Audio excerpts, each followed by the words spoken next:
souhaite la bienvenue. Nous sommes vraiment ravis de tous nous retrouver entre étudiants de la Bible pour une nouvelle étude justement qui entre dans le cadre de notre série Désapprendre pour réapprendre. Et on va parler de femmes. Si Dieu le veut, nous allons vous proposer plusieurs études sur le thème de la famille, des femmes dans la Bible, des parents, etc., etc. Selon vos demandes, ce sont des thèmes pour lesquels vous manifestez un grand intérêt. Et d'ailleurs, nous vous remercions pour toutes les questions que vous nous envoyez. Elles sont très très intéressantes. Donc, dans une étude précédente de la série Désapprendre pour réapprendre, nous étions partis de l'observation d'un rejet de la Bible, notamment par des personnes non blanches qui accusent la Bible d'être le livre de la religion de l'homme blanc. C'est-à-dire un livre fait par l'homme blanc pour l'homme blanc à la gloire de l'homme blanc. Aujourd'hui, nous partons de l'observation d'un rejet de la Bible par des femmes qui accusent la Bible d'être le livre du patriarcat, c'est-à-dire un livre fait par l'homme pour l'homme à la gloire de l'homme.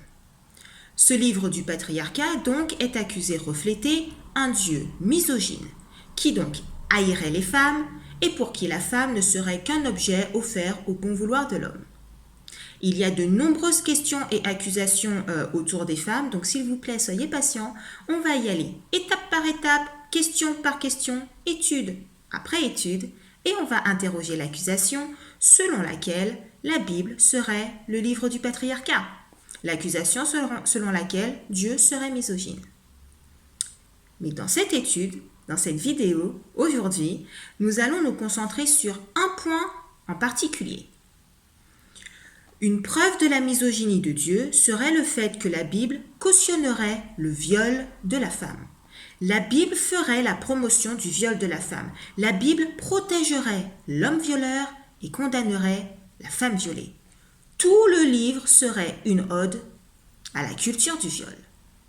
C'est l'accusation portée, c'est le thème de notre étude.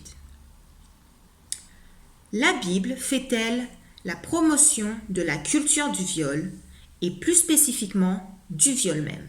Prions. Seigneur Dieu, guide-nous dans cette étude s'il te plaît, au nom de Jésus, Amen. Avant de commencer, il est nécessaire de souligner l'importance de pouvoir répondre à ces accusations, d'être capable d'apporter des réponses également à ceux et celles qui posent sincèrement ce type de questions. Car il y a beaucoup de femmes qui ne sont pas dans l'accusation, mais dans le véritable questionnement. Et malheureusement, lorsqu'elles tombent sur des chrétiens qui sont incapables de leur apporter des réponses ou qui leur offrent des réponses insensées, disons-le, elles vont chercher leurs réponses ailleurs. Et surtout, elles n'ont pas forcément envie d'ouvrir la Bible pour faire leurs propres recherches et n'ont certainement pas envie de connaître ce Dieu présenté comme ami de l'homme et ennemi de la femme. Juste un exemple pour illustrer, j'ai appris de chrétiens, et je sais que je ne suis pas la seule, que Dieu pouvait être une femme qui me ressemblait.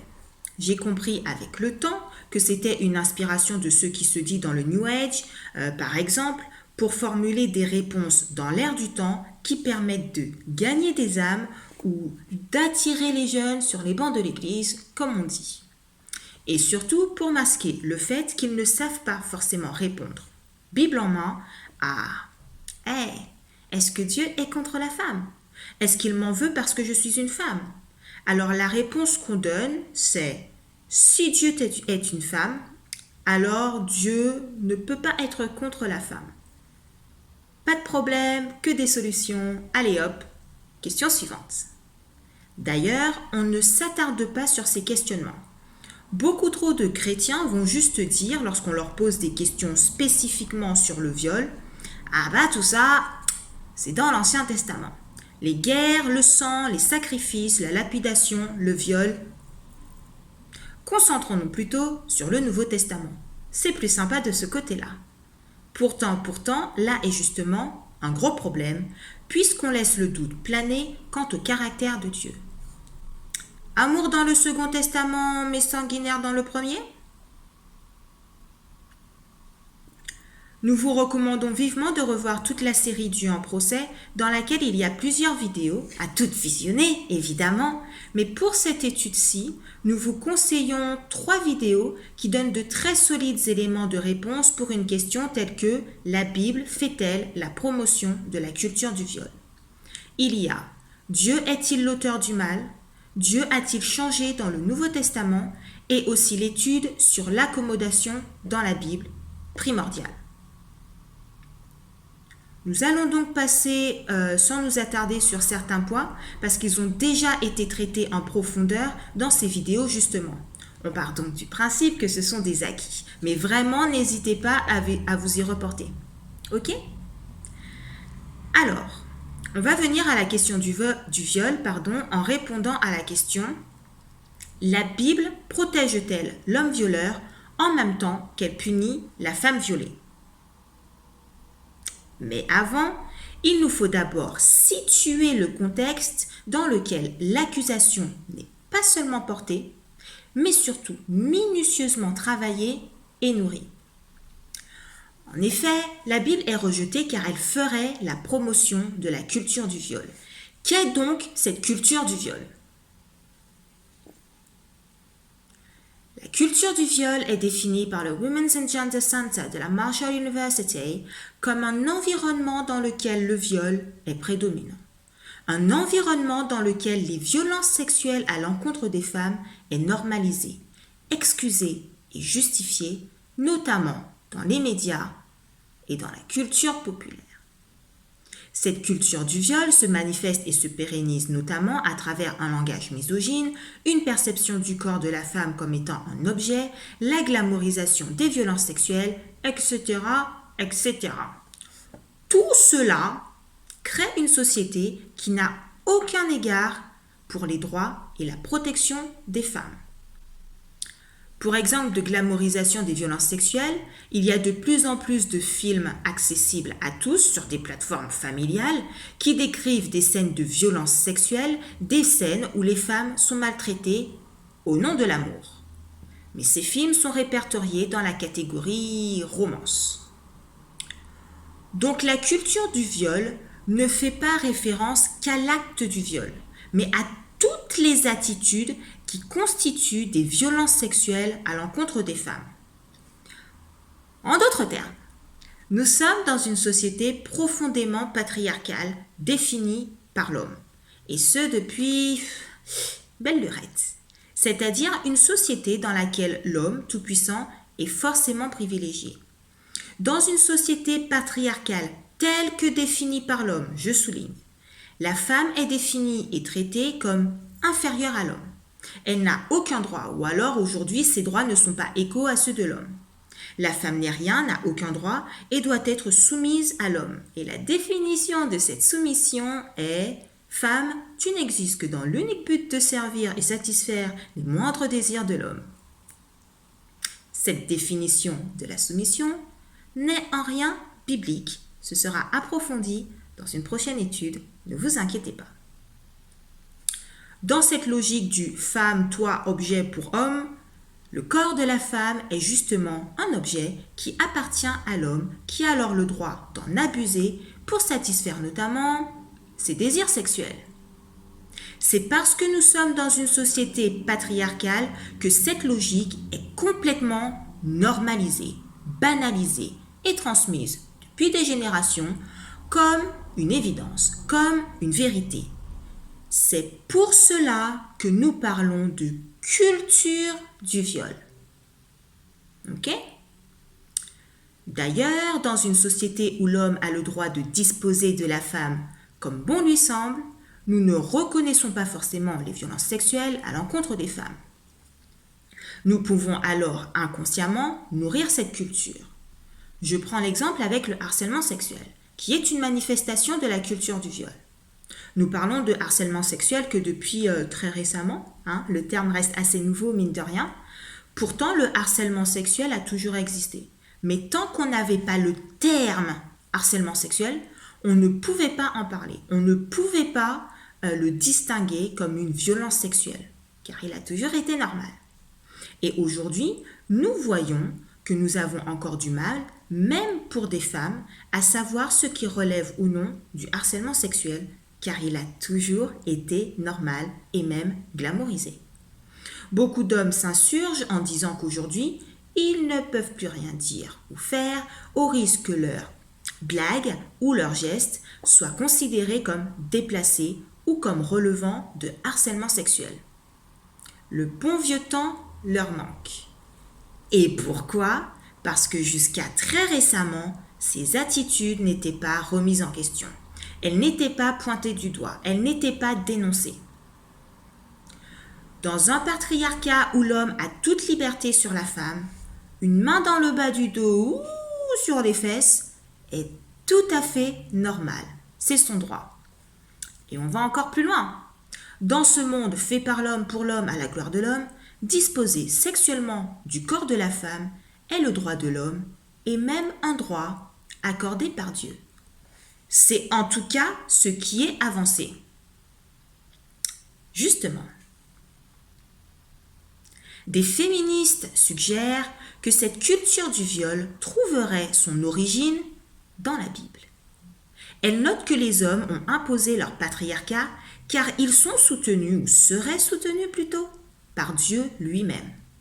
Tout comme ces Bibles en main que des hommes ont, à travers notamment les missions catholiques, légitimé la traite négrière et l'esclavage comme nous l'avons déjà vu, ces Bibles en main que des hommes ont établi l'infériorité de la femme pour asseoir leur supériorité et leur domination sur elle.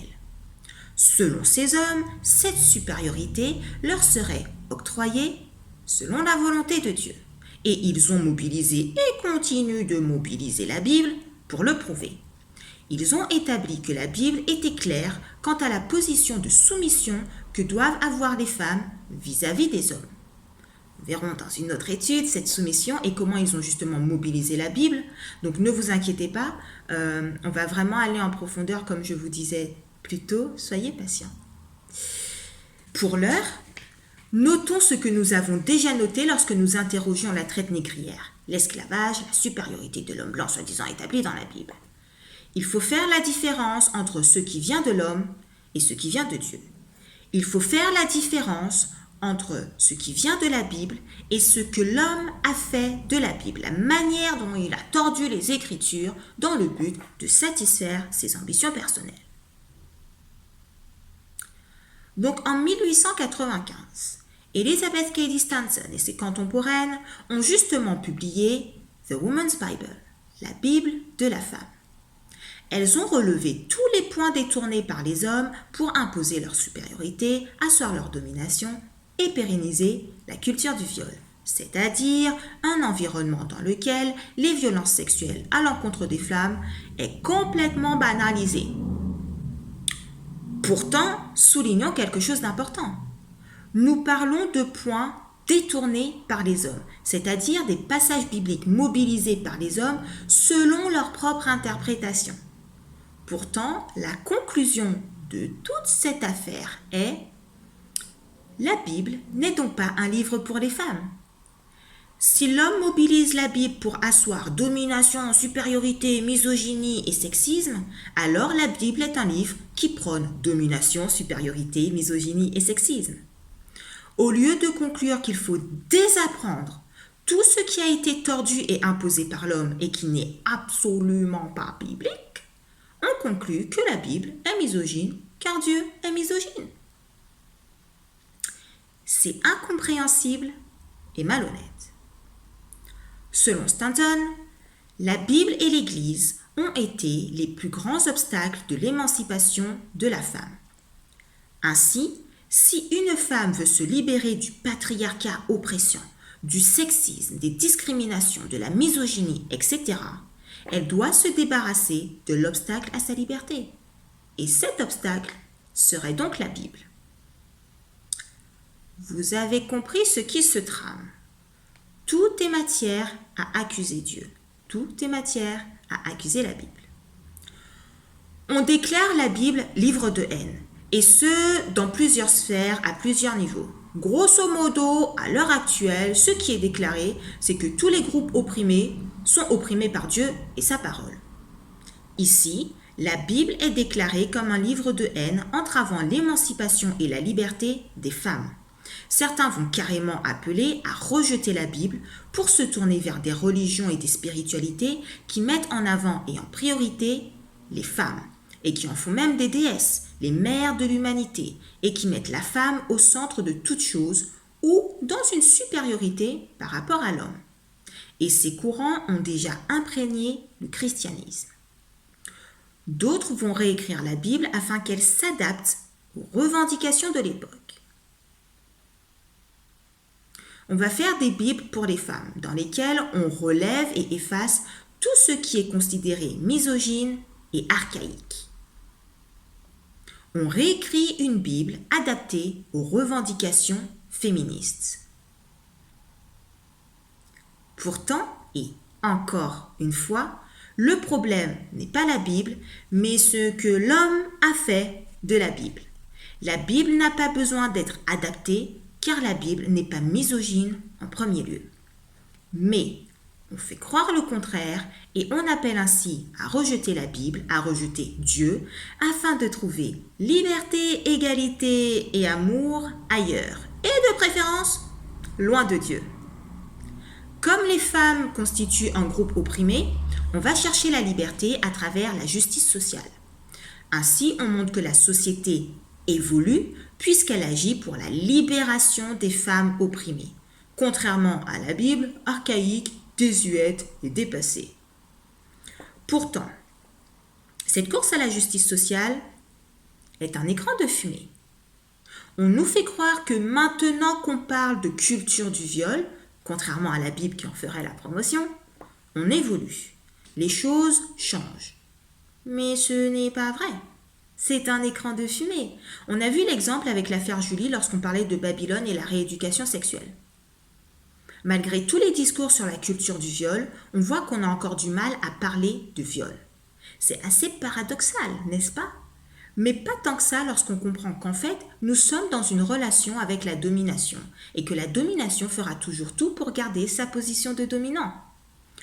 On avait vu qu'à la place du mot viol, on parlait d'agression sexuelle non consentie.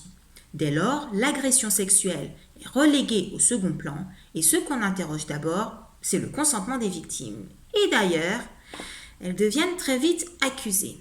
Est-ce que vous vous en souvenez? Donc en fait, qu'est-ce qui se passe?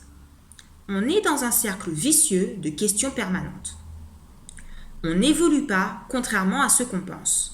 On ne fait que s'enfoncer dans des questions permanentes, dans des problèmes soulevés. Et beaucoup d'entre nous sont persuadés que comme au moins on en parle, c'est une bonne chose, c'est une avancée, c'est déjà ça. Pourtant, tout ça là n'est qu'un écran de fumée parce que justement, on ne fait que parler. Et surtout, parler à qui? Toute la logique de cette recherche de justice sociale est de poser des problèmes, de parler de problèmes, d'organiser des manifestations à cause de ces problèmes, de faire les gens se concentrer sur les problèmes et de relever la source de ces problèmes dans la Bible. On parle des problèmes, mais jamais de trouver les solutions à ces problèmes. On fait tout un tintouin autour de ces problèmes et on oblige les gens à focaliser leur attention sur ces problèmes pour détourner leur attention du fait qu'on ne cherche pas de solution à ces problèmes. Donc cela permet de maintenir ces problèmes, ou lorsqu'on accorde des victoires, elles sont purement illusoires puisqu'elles ne sont pas des solutions, mais des leurres qui permettent d'endormir, comme on dit, des écrans de fumée. Est-ce que vous saisissez l'entourloupe? Et en attendant, on sait tous où se trouvent les solutions. Elles se trouvent justement dans le livre qu'on aura pris grand soin de rejeter au préalable en le faisant passer pour la source de tous les problèmes, en le faisant passer pour ce qu'il n'est pas, en faisant passer Dieu pour le contraire de ce qu'il est, en mentant sur son caractère. Car contrairement à ce qui est avancé, non, Dieu n'est pas misogyne, Dieu n'opprime pas les femmes et la Bible ne fait pas la promotion du viol. Mais voilà, il est donc souligné que le patriarcat et la culture du viol, qui en est la conséquence logique, existent depuis le récit biblique, notamment et en particulier dans l'Ancien Testament. Alors pourquoi? Parce qu'on y lit des récits relatant guerre, crimes, lapidation et pour ce qui nous concerne ici, viol. Nous avons déjà vu cette citation de Dawkins dans la série Dieu en procès. Le Dieu de l'Ancien Testament est sans doute le personnage le plus désagréable de tout livre de fiction.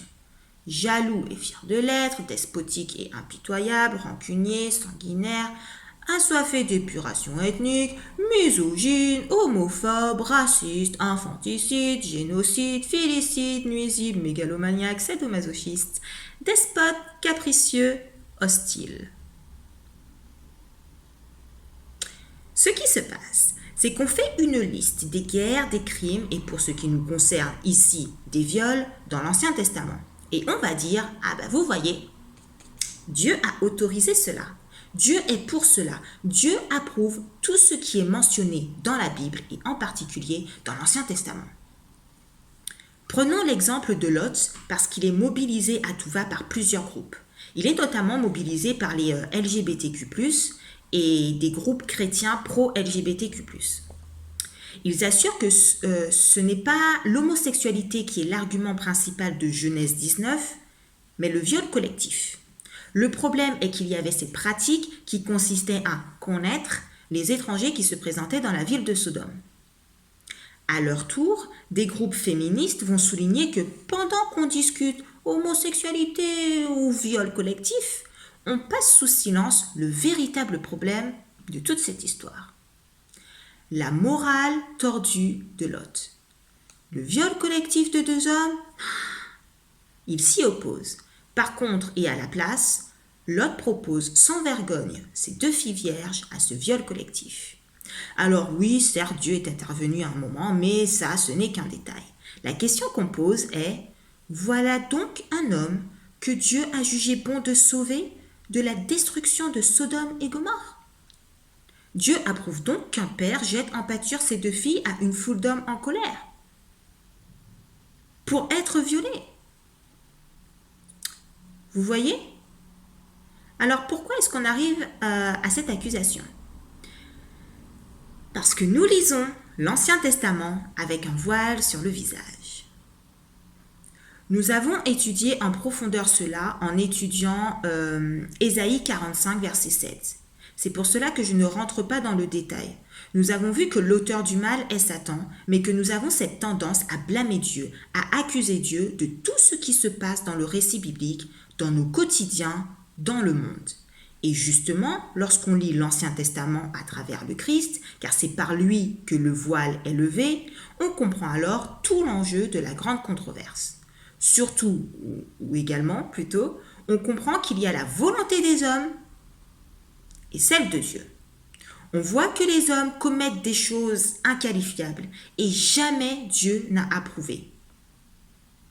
Nous connaissons tous le personnage de David, par exemple. Par contre, ce que nous lisons, c'est que malgré nos péchés à répétition, Dieu ne nous abandonne pas. Il continue à nous tendre la main. Et il nous aime tant qu'il est allé jusqu'à donner son Fils unique. Le Premier Testament est affreux à lire, c'est vrai, mais non pas parce que Dieu est affreux, mais parce que l'homme, amoureux du péché, l'est. Et lorsqu'on lit ce Premier Testament à travers le Christ, ce que nous voyons, c'est l'amour de Dieu.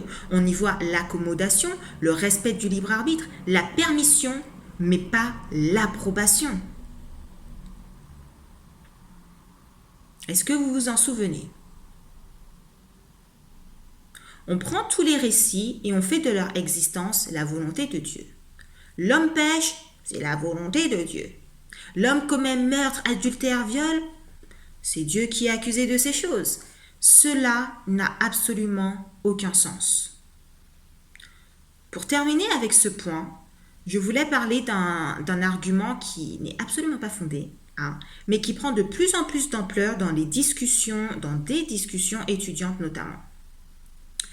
Catherine Blanchard a publié plusieurs écrits, notamment sur son blog, accusant Dieu de protéger les violeurs, car lui-même serait violeur. En 2012, elle a écrit un livre avec Jane Webster, s'inspirant des monologues du vagin et qui s'intitule Ladies' Parts, Biblical Women and the Vagina Monologue. Dans ce livre, elle imagine des monologues de femmes de la Bible. Il y a notamment un monologue de Marie, la mère de Jésus, dans lequel elle affirme avoir été violée par Dieu. Donc c'est de l'écriture créative, on est dans la fiction, aucune portée scientifique et surtout aucune vérité biblique. On le sait très bien, on le dit. Mais, c'est une lecture tout de même proposée dans certains cercles étudiants par exemple. Donc même si on est aux antipodes de la Bible, l'idée est implantée. Et en général, on préfère lire ça que la Bible, puisqu'on part du principe que la Bible a été écrite par des hommes, donc qu'elle est forcément biaisée pour profiter à l'homme. Toute l'idée de ce livre est de donner la parole aux femmes, en imaginant des scènes notamment empreintes de liberté sexuelle. Et nous avons déjà défini cette liberté sexuelle lorsque nous parlions de rééducation sexuelle. Ça va très très loin cette histoire et nous ne vous conseillons pas la lecture de ce livre. Hein. Vous faites ce que vous voulez, il est très dur. Mais c'est juste pour vous montrer comment l'accusation est étoffée et ce qu'on propose très tôt aux jeunes filles. Parce que tout ça nourrit l'accusation. La Bible cautionne le viol car Dieu hait la femme. Et c'est pour cela que toute femme avec un minimum d'instinct de survie est invitée à ne pas croire en ce Dieu. Tout ça, c'est pour vous situer le contexte dans lequel l'accusation n'est pas seulement portée, mais surtout minutieusement travaillée. Quoi qu'il en soit, notons donc qu'il est injuste et malhonnête de lire le récit biblique comme un pur résultat de la volonté de Dieu. Le péché n'est pas la volonté de Dieu. Et encore une fois, n'hésitez pas à reparcourir les études de la série Dieu en procès. Donc c'était un long préambule, mais il était tout de même nécessaire pour comprendre le rejet de la Bible par des femmes, pour en comprendre également l'enjeu. Maintenant, parlons du viol dont la Bible ferait la promotion. L'accusation exacte est « La Bible protégerait donc l'homme violeur et punirait de mort la femme violée ». Le texte mobilisé pour porter l'accusation est dans Deutéronome. Deutéronome 22, des versets 23 à 29. On va pas prendre le temps de lire tout le texte. De toute façon, on va y aller étape par étape, vous allez voir. Donc, c'est parti. On ne va pas faire dans le suspense. En fait, alors que ce texte est mobilisé comme une preuve de la validation du viol, il présente 3 situations bien différentes, dont seulement une qui concerne le viol. Nous avons une première situation des versets 23 à 24, une deuxième des versets 25 à 27 et enfin la troisième situation des versets 28 à 29. Commençons par les versets 23 à 24. Si une jeune fille vierge est fiancée et qu'un homme la rencontre dans la ville et couche avec elle, vous les amènerez tous deux à la porte de la ville, vous les lapiderez et ils mourront, la jeune fille pour n'avoir pas crié dans la ville et l'homme pour avoir déshonoré la femme de son prochain. Tu ôteras ainsi le mal du milieu de toi. Bon, soulignons et rappelons d'emblée que cette histoire de mourir tous les deux, de lapider, n'est pas la volonté de Dieu. Nous l'avons déjà expliqué lorsque nous parlions de la rééducation sexuelle, de la lapidation exigée pour punir l'homosexualité. Vous vous en rappelez? La différence entre la loi de Moïse et la loi de Dieu? Donc on ne revient pas là-dessus de façon à rester concentré sur le viol. Ça sonne un peu bizarre dit comme ça. Restons concentrés sur l'accusation qui porte sur le viol.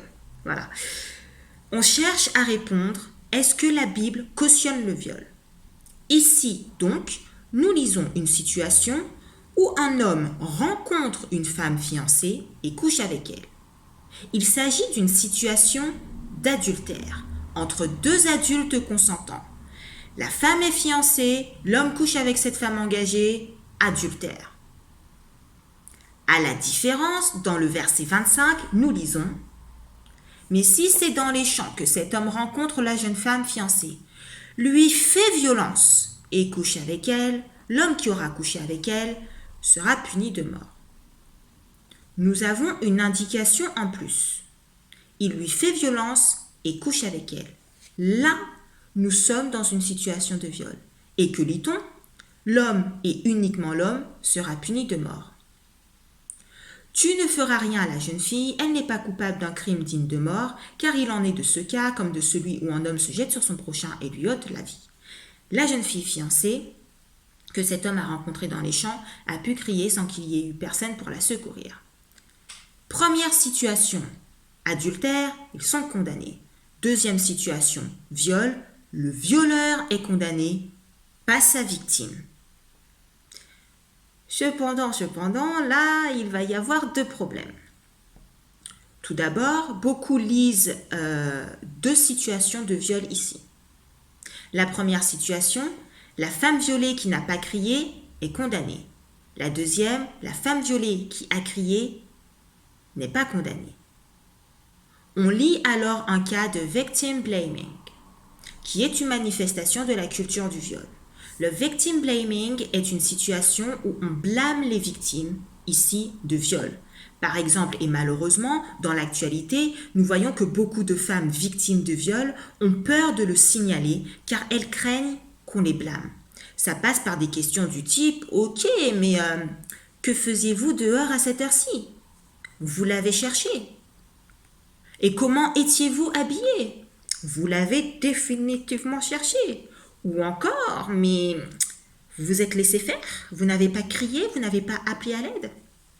C'est que vous le vouliez. » Et voilà comment est lue la première situation au verset 23.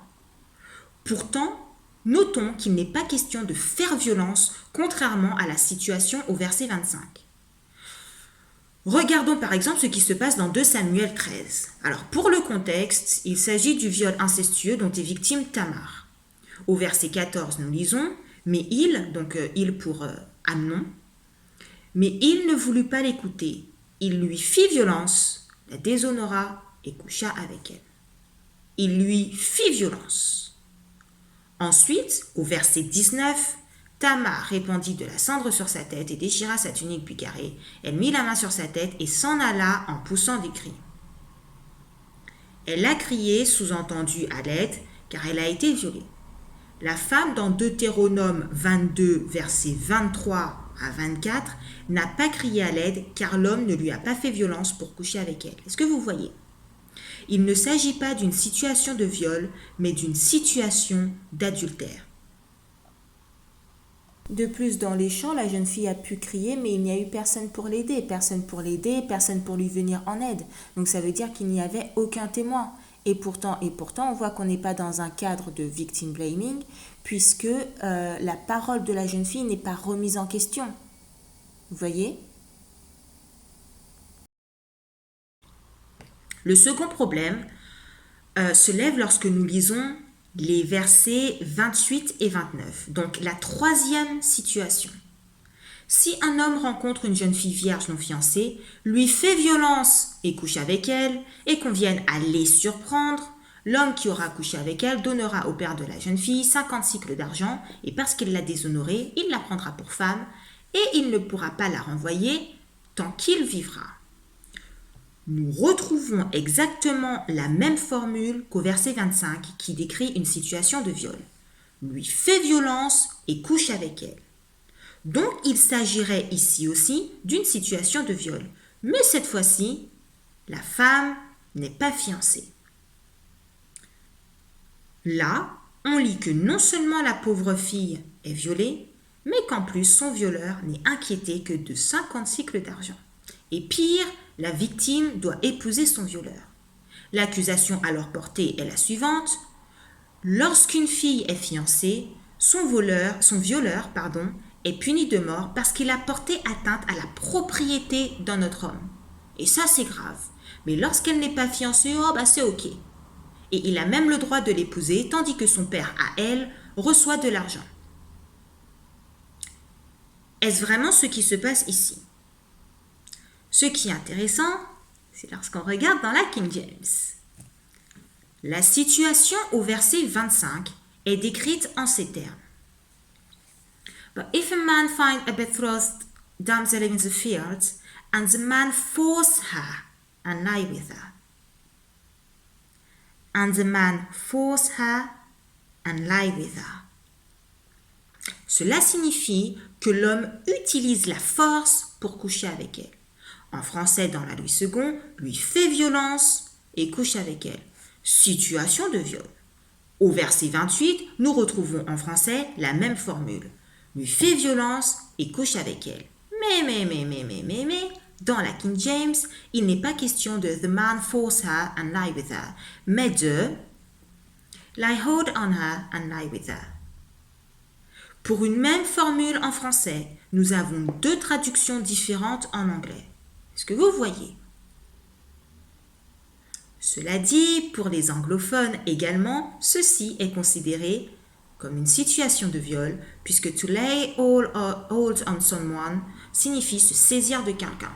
Donc on comprend qu'un homme a attrapé une jeune fille pour coucher avec elle, on imagine de force. Examinons de plus près cette histoire. Prenons le Strong. Dans le verset 25, le mot traduit en français par faire violence et en anglais par to force est le mot hébreu shaza. Il signifie presser, saisir, afficher sa force, vraiment la saisir avec violence. Nous sommes dans une situation de viol. Par ailleurs, dans 2 Samuel 13 au verset 14, nous retrouvons en français la formule « faire violence à » et en anglais « forced her ». Ce mot, dans 2 Samuel 13, verset 14, est le même mot « shaza » que l'on retrouve dans Deutéronome 22, verset 25. Maintenant, on voit qu'au verset 28 de Deutéronome 22, nous avons la même formule en français de « faire violence à », mais une formule différente en anglais, to lay hold on.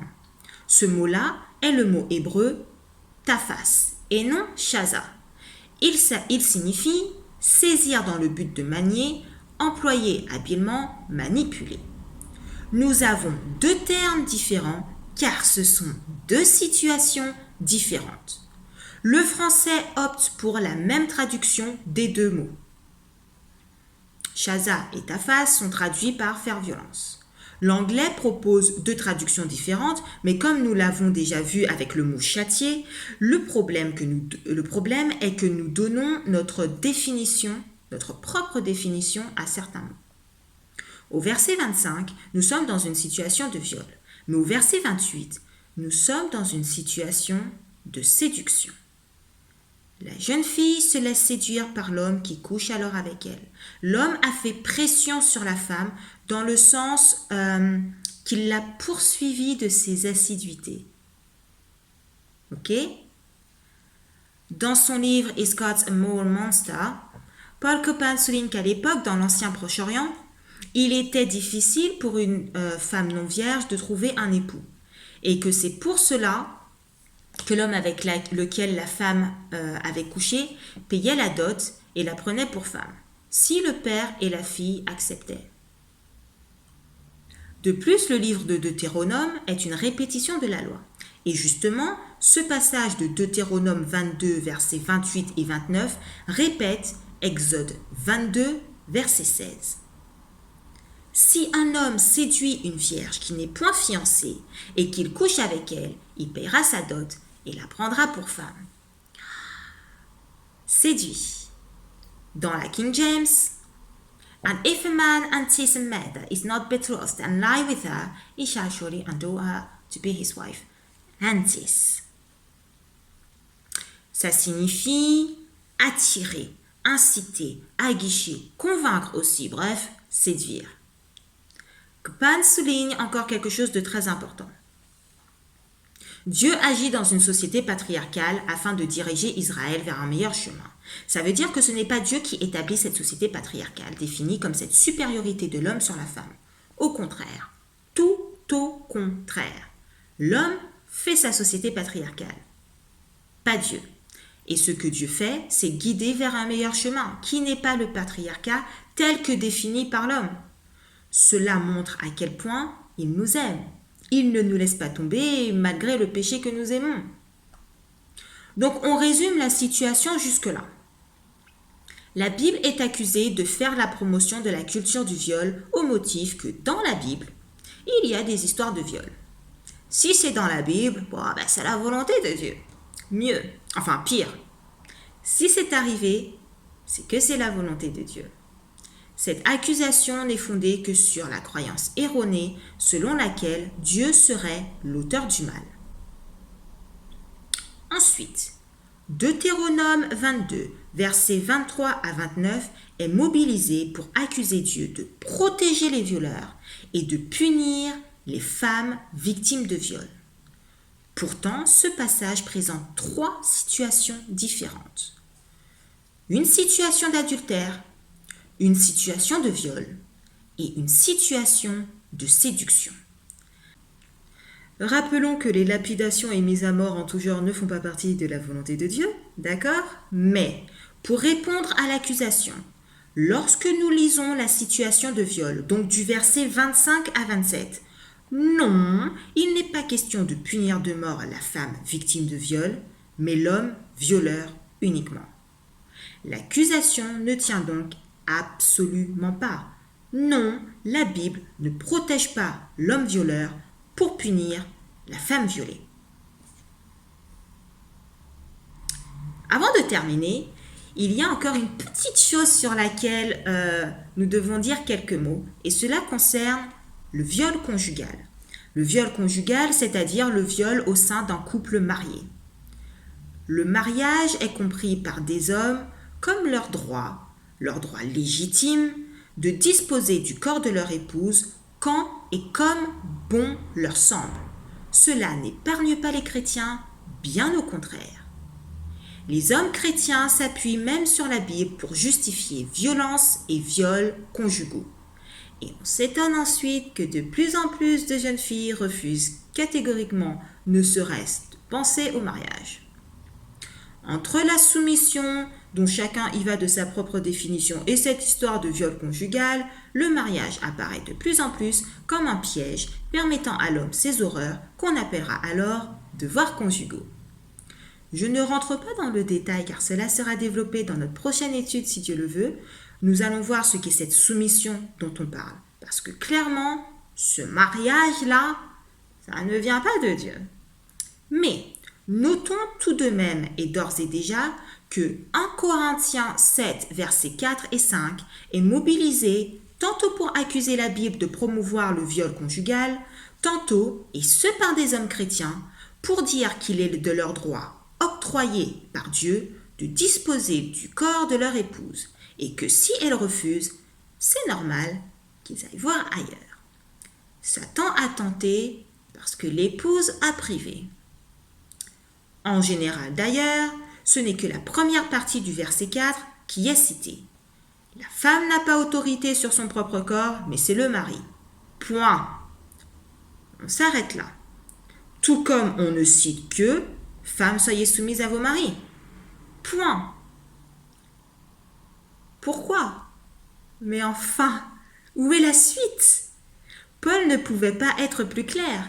Lire un appel au viol conjugal ou une autorisation divine à aller voir ailleurs est pure malhonnêteté. Rien ne va dans toute cette histoire.